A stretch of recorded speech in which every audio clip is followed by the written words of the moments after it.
23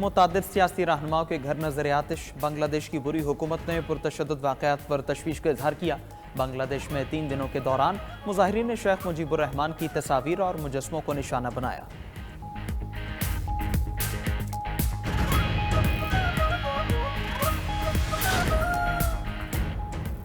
chairman P C B Mohsin Naqvi کی جانب سے سابق کرکٹرز کے لیے اعزاز، انضمام الحق اور مصباح الحق کو ہال آف فیم کی کیپ پہنائی، پلاک اور سیونیئر بھی پیش کی گئی۔